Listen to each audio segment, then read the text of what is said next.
Je lis du livre de Proverbes, chapitre 28, au verset 13, ce qui suit.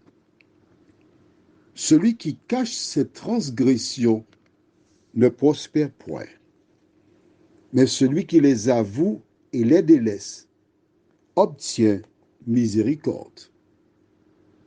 Prions.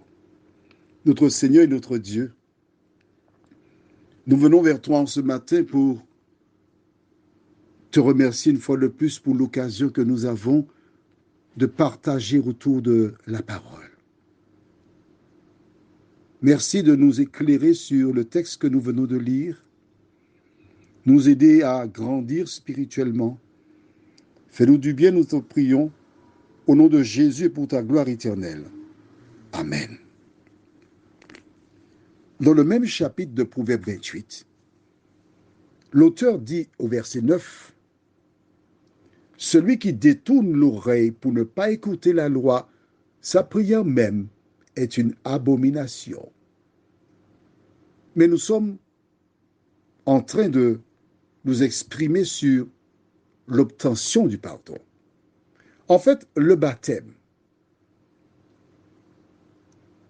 l'eau du baptême, sert à quoi? Pour la purification des péchés.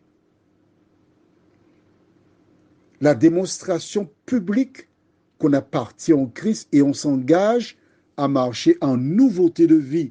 C'est-à-dire que la vie qu'on menait avant le baptême, on ne l'amène plus après le baptême, par la grâce de Dieu. Mais celui qui va se faire baptiser, il va obtenir le pardon. Pour obtenir le pardon, il faut qu'il avoue ses transgressions. À qui?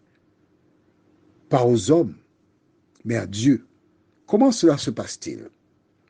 Exemple. Ce n'est qu'un exemple. Hein? J'ai dérobé le mouton de mon voisin. Je l'ai cuisiné. Je l'ai mangé. Mon voisin n'a jamais trouvé le voleur, mais je connais bien le voleur. Quand j'entends parler de Jésus, je réalise que j'ai mal agi. Je dois aller voir le voisin. Il dit, voisin, écoute, tu te rappelles du mouton que tu as perdu? Ben, c'est moi qui l'avais dérobé. Je regrette, je te demande pardon et je suis disposé à te payer la valeur du mouton. Parce que j'ai rencontré Jésus et quand on accepte le Christ, on doit régler ses problèmes.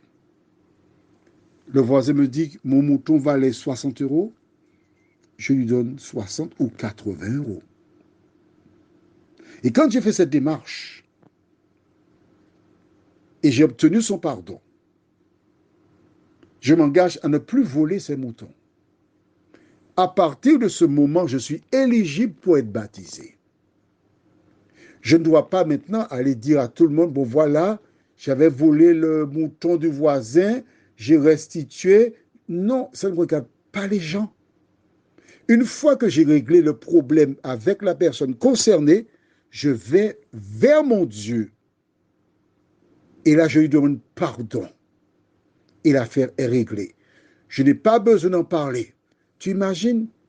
Alors, un homme, par exemple, qui aime les hommes et qui a vécu maritalement avec un homme, quand tu vas raconter aux gens, je vivais avec un homme, les hommes vicieux qui sont là, qui entendent ça, disent, ah bon?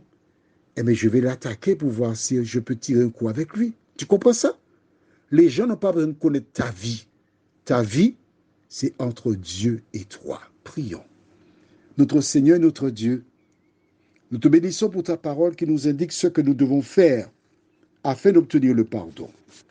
De nous aider jour après jour à grandir spirituellement, à mettre en pratique la parole que nous lisons, qu'elle porte du fruit dans nos cœurs, dans nos vies. Nous te prions au nom de Jésus pour ta gloire éternelle. Amen. Je te souhaite une bonne journée.